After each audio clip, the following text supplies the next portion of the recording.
Hi everyone, and welcome back to another day in my life. For those of you who don't know me or are new here, my name is Mare and I am a first year pharmacy resident. Today is a Thursday in orientation week. 6 weeks basically is what we have, and so we do different activities, and so I am here. It's about 7:40 in the morning on a Thursday, and I am shadowing a social worker. So I will try to take you along as much as I can, as well as kind of explain what's going on throughout the day. I just parked and you can tell that the sun is shining by this beautiful glow on my face. So I'll go ahead and get into whatever the next clip looks like. It's exciting for both of us.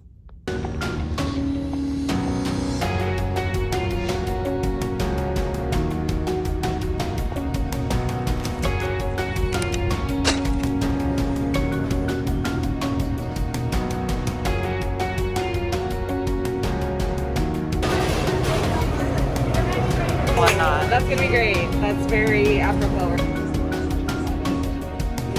Hi. You're right.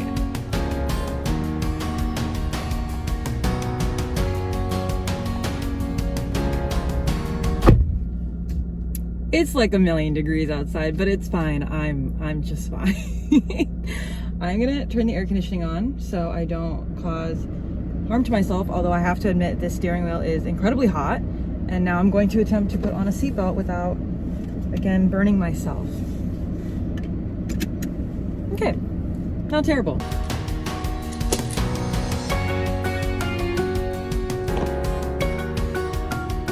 And we're home. Let's talk about today. Ignore the fact that I am very glowy. It's definitely because that's just my natural type of skin, not because I'm sweating profusely. So just a disclaimer on that.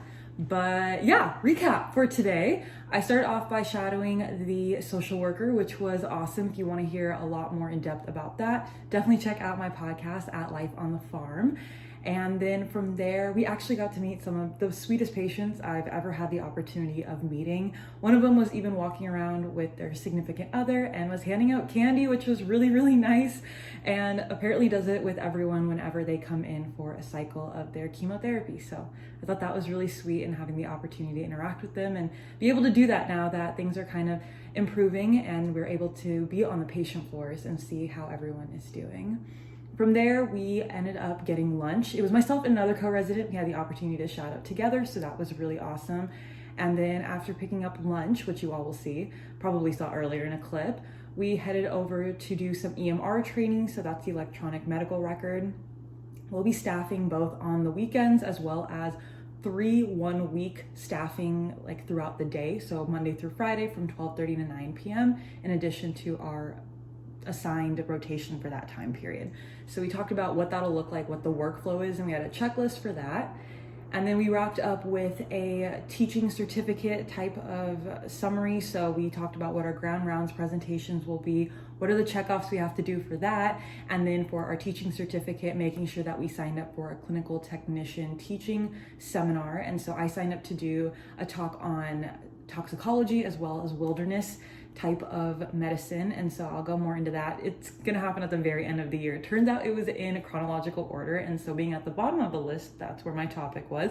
I don't present until June of 2022. So all good, excited for that in the way distant future, and there's so much to do in the present, so really nothing to worry about. Something that I mentioned probably a million times in my podcast, and I'm gonna mention it here too, is that I've realized residency is definitely about the medicine, the clinical aspect and patients and whatnot, but at the beginning, when you're starting to get the lay of the land, understanding the logistics, there is so much that has to do with outside of the clinical realm, still definitely related to pharmacy practice and is super important. It's just, you realize that all of these things, it's probably better to be front loaded, to be honest. That way it's not being thrown at you throughout the year and you have an opportunity to plan, or at least that's the way that I look at it. And so just taking care of a couple of those things. Other notable things. I passed my NAPLEX, y'all. I am so excited. For those of you who have not taken it yet, good luck. You're going to do amazing, I promise you. If you want to hear my experience again with the NAPLEX, I mentioned it in my podcast, but I'll mention it here. I definitely thought it was on par with the questions, if not a little bit more challenging than the review prep that we used, RX prep I mentioned in my last video. But I definitely think it's doable, very manageable. You have a huge margin to pass, so don't stress yourself out. I know walking out of it, I felt like, gosh, did I even get 50% of the questions right? But I think it's how long the test is. It's quite lengthy. It's 225 questions over the course of, you have 6 hours, but it took me about 4.5, I want to say. And you kind of start to peter out at the end and get a little bit tired, but don't worry about that. I promise you did just fine. For those of you who did take it and you want to see your score early, I actually didn't get my score in the mail. I was able to go onto the NABP website, go to application history. When your NAPLEX shows up there under closed, you'll be able to right click, press inspect. You can control F and look for person exam score, one word with the first letter of each word capitalized, and you'll be able to see your score. And as long as you got over 75, which it'll be so interesting to look back in a couple of years and see if the scoring is still the same, it means you passed and you don't have to wait for it to come in the mail. So that's really exciting. And so now we just play the waiting game for the CPJE, but it's all good. I am home now. I am taking care of some things. We're gonna see what we get into. I have a long list of things I want to get done, not necessarily need to, but it'd be cool to get ahead on them before the weekend starts. So let's eat some dinner. I'm really hungry. So I think this is gonna be a Trader Joe's night, which is literally nothing new for me. We're gonna do these chicken shumai, which are my favorite. And then for dessert, I'm going to have the cold brew coffee and boba dessert ice cream. This in front of me right here. I have heard so much about this and I'm so excited to try it.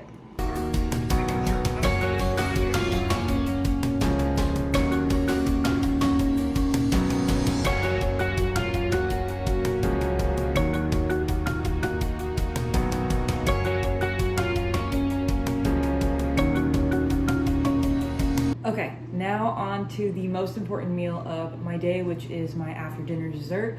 I don't know about y'all, but no matter what I eat for dinner, no matter how full I am, no matter what the circumstances are, I have to have dessert afterwards. No negotiations, it's the way things have to be.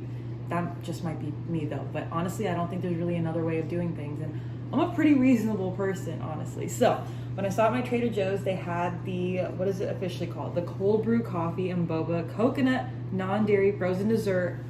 I was like, I have to have this. And so here we are. I'm gonna do a taste test that no one asked for because I feel like it and I'm super excited. Oh, it's amazing. Like I know I say that about a lot of things and I genuinely get excited about small things, but like that is so good. If you love coffee, I am telling you right now, coffee and boba, of course, the two biggest things. It does both so spectacularly well. I need a Bud Light. That's what I need. That sounds right. Oh yeah. Oh yeah, I'm gonna eat this whole container right now. And honestly, I deserve it. After the news earlier about the NAPLEX, I'm feeling good. I mean, I'm halfway to being a pharmacist, so that's exciting. Of course, now I just have to wait for the result of the other test, the CPJE, the one that's less passed. But you know what? I'm too stoked right now, and I'm gonna enjoy the little things in life and the little victories. So here we are. Oh, one other thing I wanted to share was that there was an earthquake today, which is the first earthquake I've ever actually felt. I think I've been around, I don't know how to put that any better. I have been there when there are other earthquakes. I've just never felt them, or I've been asleep and they've never woken me up. But today, during one of our meetings at the end of the day for our teaching certificate, our preceptor was up there giving a talk, and then all of a sudden the room started to shake and everyone kind of looked at each other.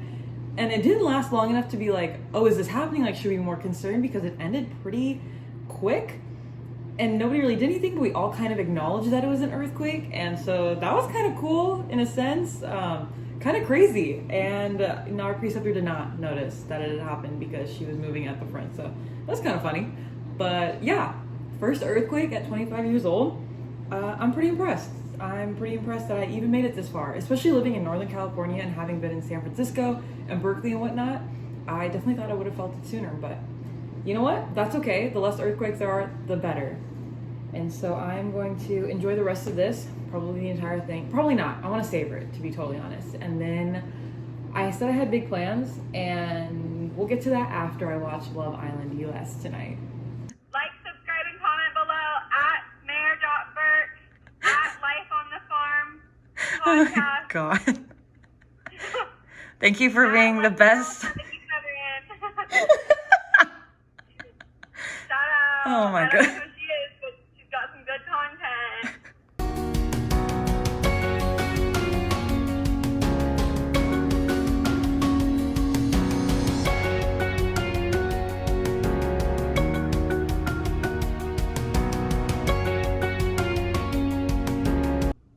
The other really cool thing about being a resident is we actually get a stipend for our scrubs. So we can just go on to the little marketplace that they have here.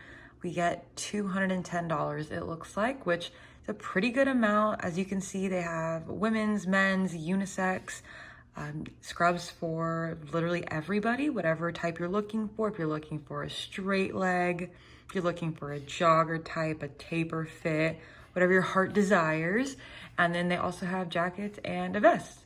So I think I'm actually gonna go with one of the sweater fleece vests, and then they have like an infinity versus a revolution or something like that. And so I think I'm gonna go with the jogger pants in tall, not petite, in tall. I am freakishly tall. And then also probably do the mock wrap top. So we'll see how that looks when it comes in. And it's really cool because when you click into it, you pick your size, and then the color we wear at Davis is pewter or like a charcoal gray.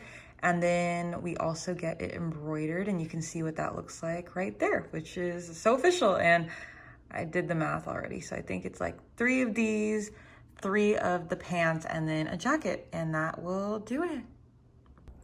So I just wanted to come on really quickly. I got out of bed and turned off TikTok to finally go to sleep. Officially, I turned on a light so that at least this would be illuminated. I ended up just finishing up some paperwork, a lot of loose ends. As you saw, I bought scrubs, which is really exciting. I filled out some mentorship paperwork. So as I mentioned previously, we get a mentor as part of the residency program. And so we do some check-ins, and I needed to fill out just a checklist that we have for that for when we do meet. And then I definitely watched more Schitt's Creek because it just seemed like the thing to do, and emptied my dishwasher. And then I was laying here and I watched TikTok for about 45 minutes.